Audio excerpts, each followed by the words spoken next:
Hi friends, welcome to Vighnashri Anvi channel. మీకు ఎప్పుడైనా sweet తినాలనిపిస్తే ఇలా పాలతో కోవా చేసుకోండి, చాలా టేస్టీగా ఉంటుంది. ముందుగా అయితే స్టవ్ ఆన్ చేసి ఒక అడుగు మందంగా ఉన్న గిన్నెలో పాలు మరిగించుకోవాలి.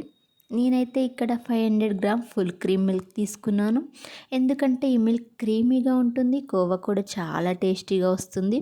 అందుకనైతే నేను మిల్క్ యూజ్ చేస్తున్నాను.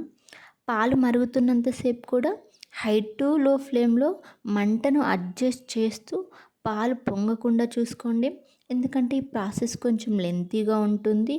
అందుకనేసి అయితే పాలన్నీ కూడా దగ్గరికి వచ్చేంత వరకు, అంటే 50% వరకు రావాలి. మనం మొత్తం తీసుకున్న పాలలో సగం అయ్యే వరకు గరిటెతో తిప్పుతూ, ఎక్కడా కూడా గిన్నె అడుగంటకుండా పాలన్నీ చిక్క అయ్యేంత వరకు కూడా గరిటెతో తిప్పుతూనే ఉండాలి. ఈ స్టేజ్లో స్టవ్ని సిమ్లో పెట్టుకొని పాలపై ఉన్న మీగడ పైకి వస్తుంది కదా, అది గిన్నెకి ఎక్కడ కూడా అంటుకోకుండా గరిటెతో నేను వీడియోలో చూపిస్తున్న విధంగా తిప్పుతూనే ఉండాలి. ఇప్పుడు 3/4 బౌల్ చక్కెర వేసుకొని మళ్ళీ పాలను తిప్పుతూ ఉండాలి. ఇక్కడ చూసారా, పాలన్నీ దగ్గరగా రావడం స్టార్ట్ అయ్యాయి.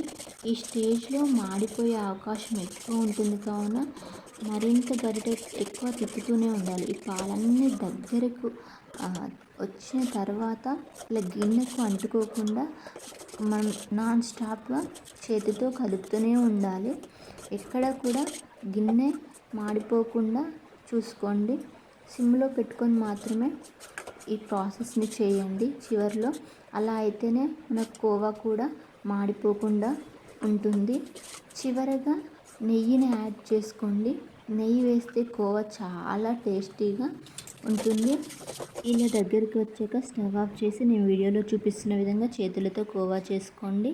అంతే, నోట్లో వేసుకోగానే పాలకోవా కరిగిపోతుంది.